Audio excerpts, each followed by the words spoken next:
नमस्कार प्यारे बच्चों, नेमिचंद छुड़ा क्लासेस में आपका हार्दिक स्वागत है। तो आज का हमारा टॉपिक वो क्या है? पीएच परिवर्तन के कारण दंत क्षय। पीएच, हमने पीएच से जो स्केल उसकी परिभाषा पढ़ ली। पीएच स्केल है वो कैसी होती है, उसका मान कहां से कहां तक होता है वो हमने पढ़ लिया। अब हम पढ़ रहे हैं दैनिक जीवन में पीएच का महत्व है, और लेसन नंबर 2 है ही चैप्टर नंबर 2 अम्ल क्षार एवं लवण एसिड बेस एंड साल्ट।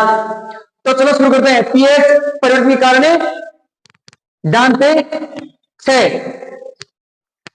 तो करते हैं शुरू। हमारे मुंह है का पीएच मान, हमारे मुंह का पीएच मान 6.5 से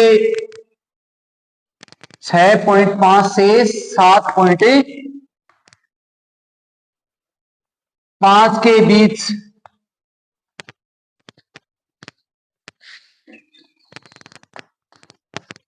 होता है। लेकिन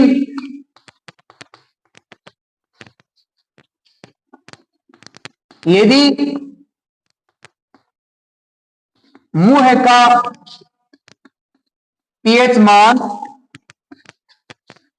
5.5 से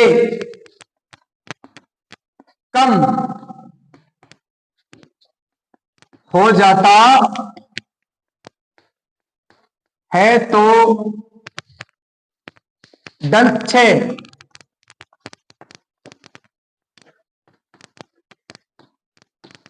शुरू हो जाता है। हमारे मुंह का पीएच मान 6.5 से 7.20 के बीच होता है, इसके बीच मध्य रहता है। लेकिन यदि मुंह का पीएच मान 5.5 से कम हो जाता है तो दंत क्षय, यानी जो हमारे दांत हैं वो क्या हो जाते हैं? संक्षारित, यानी उसका संक्षारण हो जाता है, यानी खराब होने लग जाते हैं। ठीक है, दंत क्षय शुरू हो जाता है। दांतों का इनेमल, यानी इनेमल काउच होता है, जिसको बोलते हैं दांत वाल्व, दांती वाल्व बोलते हैं। और ये बना होता है कैल्शियम में,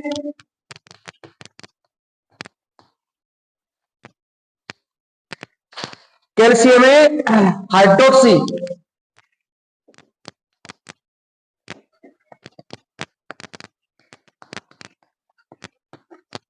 हाइड्रोक्सी एपीटेट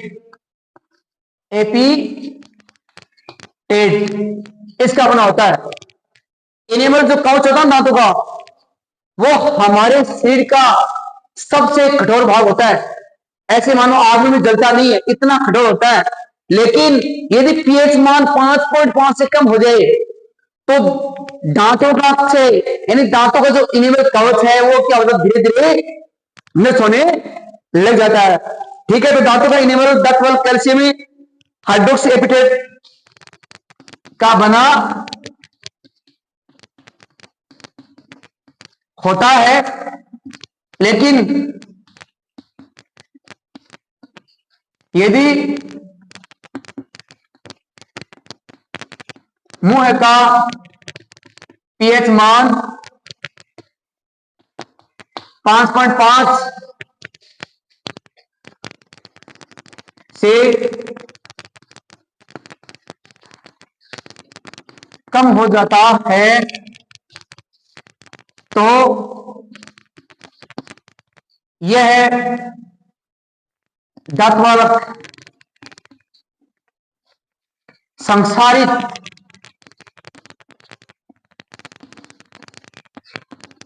हो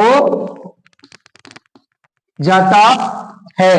तो ये हालत हो जाती है। देख लो, संक्षार जैसे लोहे पर जंग लगता है ना, तो लोहे पर जंग लगने के बाद उसका कितना संक्षार होता है, यानी एक तरह का जंग है ये दांतों का।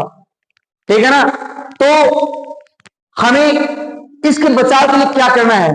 इसके बचाव के लिए सारी दंत मंजन आता है, क्षार की दंत मंजन, अगर उसका हम प्रयोग करेंगे तो हमारे दांतों का जो दंत फलक है वो संक्षारित होने से बच सकता है।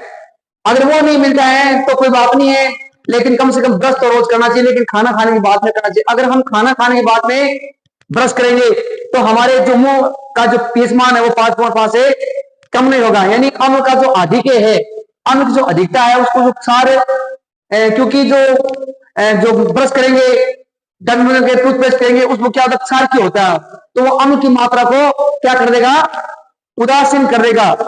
जैसे जो दंत वल्क है, जो इनेमल कवच है वो खराब नहीं होगा, हमारे दांत वो संचारित नहीं होंगे। इसलिए हमें खाना खाने के बाद में विशेष तौर से दांतों को साफ करना चाहिए, क्योंकि हमारे मुंह में जीवाणु होते हैं और वो जीवाणु क्या करते हैं, उस भोजन को सड़ा देते हैं, ठीक है ना। तो अम्ल की मात्रा बन जाती है और दांत खराब होने शुरू हो जाते हैं। तो आपको मैं बता दूं कि जो दांत होते हैं ना, उसी से ही हमें भोजन का स्वाद आता है, उसी से भोजन को चबाते हैं हम, अगर वो नहीं रहेंगे तो कुछ नहीं है, ठीक है ना। चेहरे की बनावटी दांतों से ही सुंदर दिखती है। तो पीएच दंत से, तो ये नहीं कि हमारा पीएच मान और 5.5 से कम हो जाए, ये कक्षा 10 का वेरी इंपॉर्टेंट टॉपिक है, जो कक्षा 9 में पढ़ रहे हैं उनको पढ़ना है।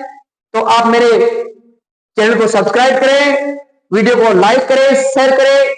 थैंक्स, मिलते हैं नेक्स्ट वीडियो में।